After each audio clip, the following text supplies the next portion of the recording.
when your first part came out that introduced you to the world, if I'm not mistaken, it's the Daily Bread video, Quattro, right? Where and it was you skated to Rain in Blood, and everyone was. It was during a time where blading in especially in the early days went through. I mean, it always goes through trends like all things, but it was only one thing at a time. Like we all dressed one way at one point, and like '95 was like the wide leg pants and like the kind of punk rock, and then in like '98 it was like very heavy hip hop and sweatpants and stuff like that.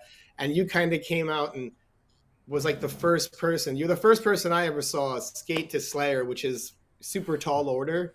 Like I feel like not many people could do it. Like you, Jaron can do it, like John Bellino, but like and maybe a few other people, but it's like really hard to pull off. You need a certain kind of skating for that.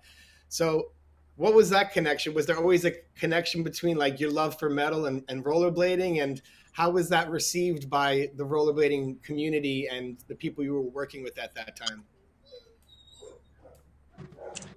I don't know, man, because I always liked rock and stuff, but that was like time when I started skating. That was like the first concert that I went to was a CDC concert, and that really changed my way of like seeing things, skating. Way too much changing. So I always skated my headphones on. It's use it because I really focus more on the tricks and gets me more like choice. So things just start getting heavier and heavier, and then got to Metallica, Slayer, Death, etc., and some others. And when I listen to it, it's just like I'm dancing with my blades on, dancing rails and dancing, flipping and spinning, and getting crazy. And I use it as motivation. And yeah, the music gets into it in that point. You know how to Yeah, there's dance to Slayer and Metallica. I'll tell you that. You definitely do. You're probably the only person who dances Slayer and Metallica, and I think we all love that. Did you say that concert was an ACDC concert? Is that what you said?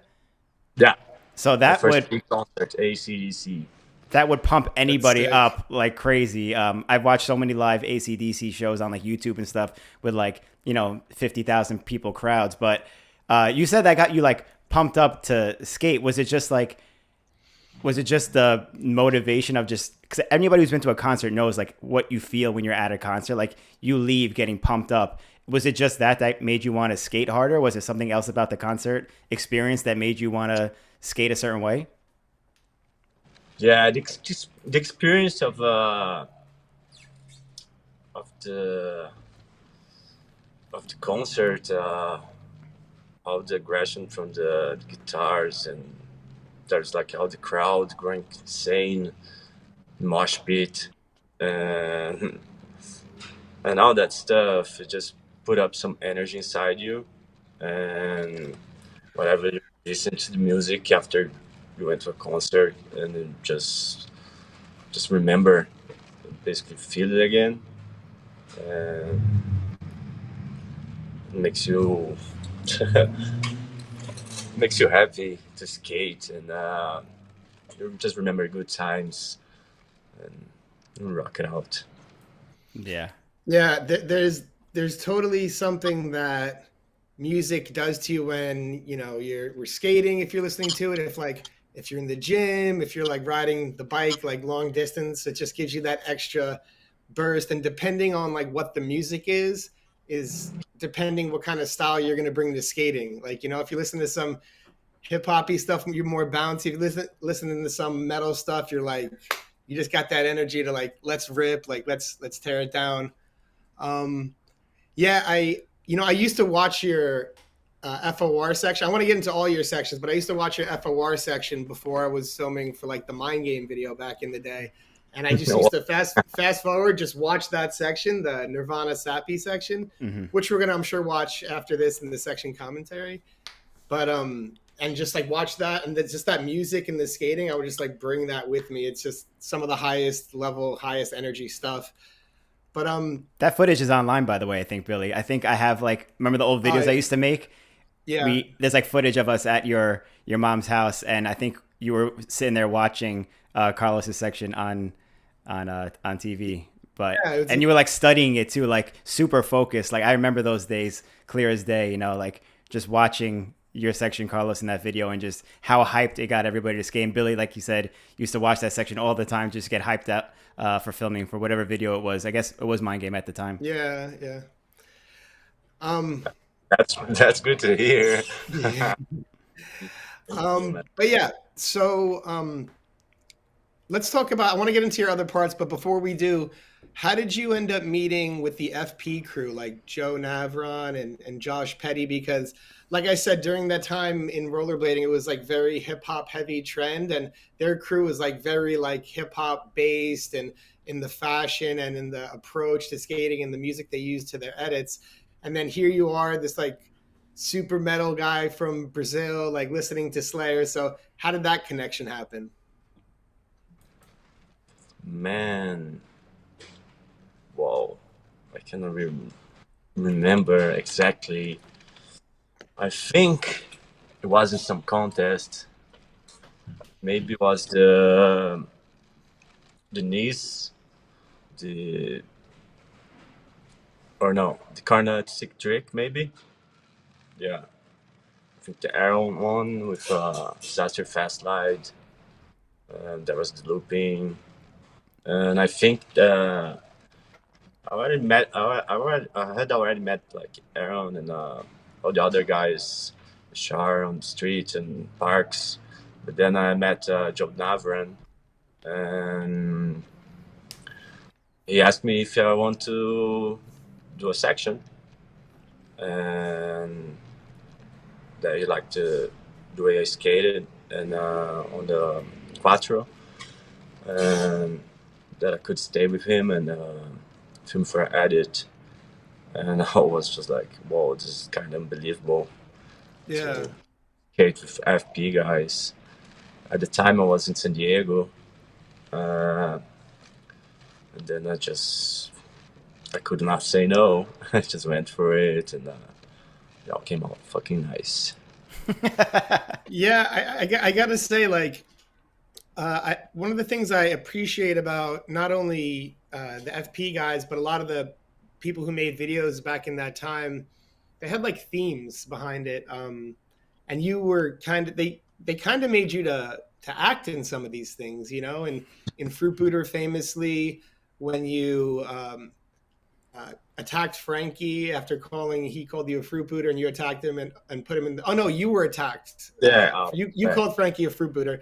He attacked you, put you in the car, put you in a straitjacket, and then you went and you front side that. Don't hate me because rollerblading's easy. Don't hate me. Yeah. don't hate me because rollerblading's easy. And so what was that like when Joe asked you to act in that, and how was it to grind a big drop rail in a straight jacket? yeah. The acting was like I think was more scary than real. Yeah, because it was basically it's not like we just made it. We didn't like plan or wrote something before, so we had idea. We just went filming, and he would just say, "Do this, do that," and we would do me and Frankie. So that's how it came out. It's pretty nice. And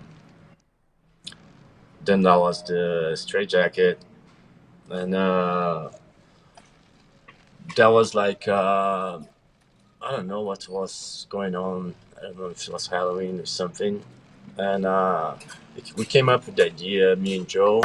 I said about it to Joe that would be sick to do a rail with a straight jacket.